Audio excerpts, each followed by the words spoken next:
جس نے امام حسین کو خط لکھا تھا مولا آئیے، اس کو پتہ نہیں تھا امام حسین چل پڑے ہیں، چلا گیا بزنس کے غرض سے، تجارت کے غرض سے، کہتے ہیں واپس آیا کوفے، تجارت میں اس کو بہت نقصان ہوا، سب کچھ گوا کے آیا خالی ہاتھ ہو کے، گھر آیا، جیسے گھر کا دروازہ کھلا، اس کی بیوی اور اس کی 4-5 سالہ بیٹی صحن میں بیٹھی تھی۔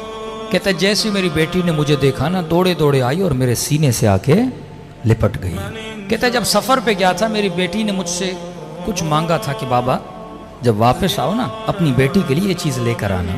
کہ اب جیسے بیٹی سینے پہ لگی نا، باپ تھا سب کچھ گوا کے پہنچا تھا۔ میں نے کہا بیٹی پوچھے گی بابا یہ لائے، میں نے یہ گفٹ بولا تھا، لیکن بیٹی نے یہ نہیں پوچھا۔ پہلا سوال جو میری بیٹی نے کیا، کہنے لگی بابا آپ کربلا نہیں گئے؟ کہہ رہا بیوی سے کہا کیا کہہ رہی؟ کہنے لگی شوہر کچھ کما کے لائے ہو، اتنے دنوں سے نہیں تھے؟ کہا نہیں زوجہ نقصان ہوا بہت۔ کہا گھر میں کچھ بھی نہیں ہے کھانے کے لیے؟ کہا بیٹی کیا کہہ رہی ہے؟ کیا شہر میں اعلان ہوا ہے کہ کربلا میں ایک باغی آیا ہے، جو بھی اسے مارے گا تلوار کے وزن کے برابر سونا دیا جائے گا۔ کما کر لائے ہو؟ کہا نہیں۔ کہا جلدی جا، گھوڑا اٹھا، جلدی پہنچ، دیر نہ کر۔ پورے کوفے کے لوگ جا رہے ہیں، جنگ ہے، اس نے گھوڑا لیا، بے دریغ دوڑاتے دوڑاتے پوچھتے پوچھتے میدان کربلا پہنچا۔ تاریخ لکھتی ہے جس وقت یہ کربلا پہنچا تھا یہ غالباً عصر عاشور کا وقت تھا۔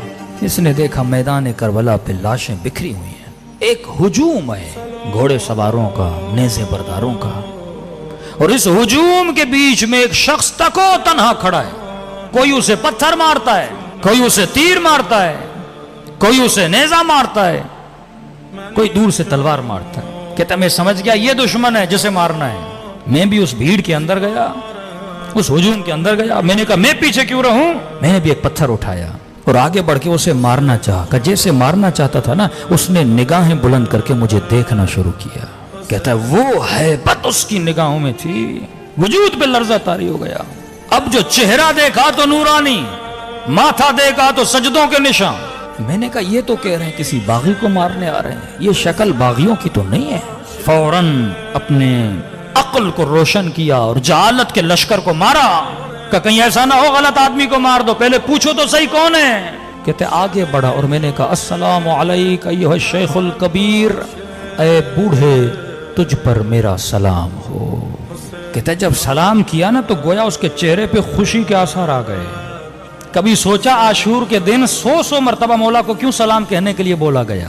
ایک بار سلام کرو کہ نہیں، عاشورہ کے دن میرے بابا حسین کو 100 مرتبہ سلام کرو۔ کہ مولا زین العابدین اتنے سلام کیوں؟ کہ کیونکہ عاشورہ کے دن میرا بابا ترس گیا تھا، کوئی سلام کرے میرے بابا کو۔ کہتے تھے یہ مسلمان نہیں ہے، اس کو کیوں سلام کریں؟ اس نے کہا السلام علیک ایھا الشیخ الکبیر، اے بوڑھے تجھ پر میرا سلام ہو۔ اس نے کہا وعلیک السلام، تجھ پر بھی میرا سلام ہو۔ میں نے کہا آپ کون ہیں؟ کہ عجیب ہو، بلاتے بھی خود ہو، پوچھ بھی خود رہے ہو میں کون ہوں۔ کہ متعجب ہوا کیا مطلب؟ کہ تو نے خط نہیں لکھا تھا حسین کو؟ اب 5 منٹ کے لیے تصور کریں تیرے ہاتھ میں پتھر ہو اور تو کسی کو مارنا چاہے، اسی وقت تجھے پتا چلے یہ تیرا امام زمانہ ہے، کیا گزرے گی انسان پہ؟ محب تھا، عاشق تھا، کہتا بدن پہ لرزہ طاری ہوا۔ میں نے کہا حسین؟ کہاں محمد کا نواسا حسین۔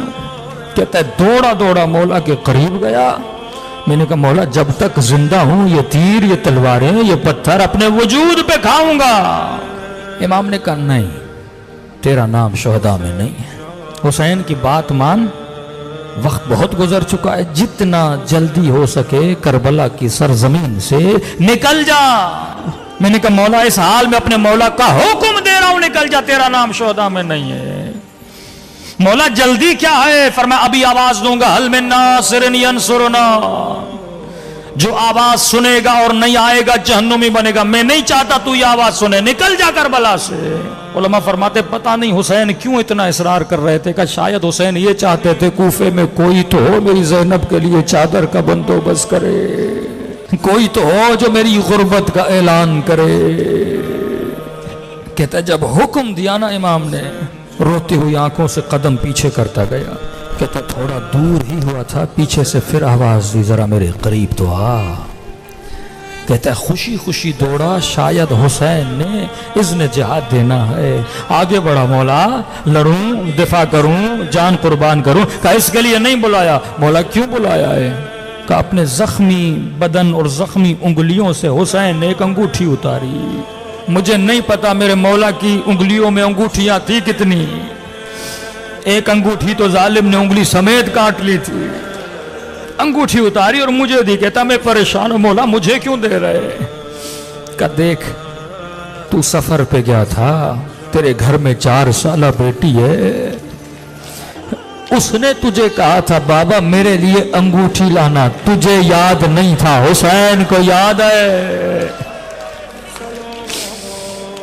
اتنی محبت کرتے حسین تیرے بچوں سے۔ فرمایا تو بھی اپنے بچوں سے اتنا عشق نہیں کرتا جتنا حسین کرتے ہیں۔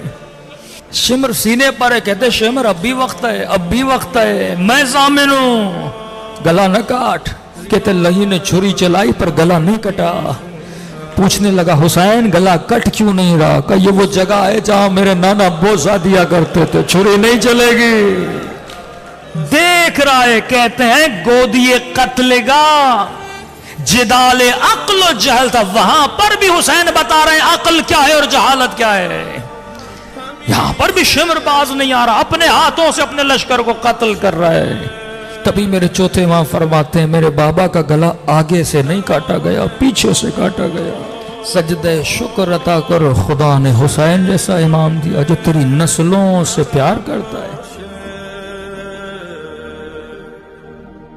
حسین جان حسین جان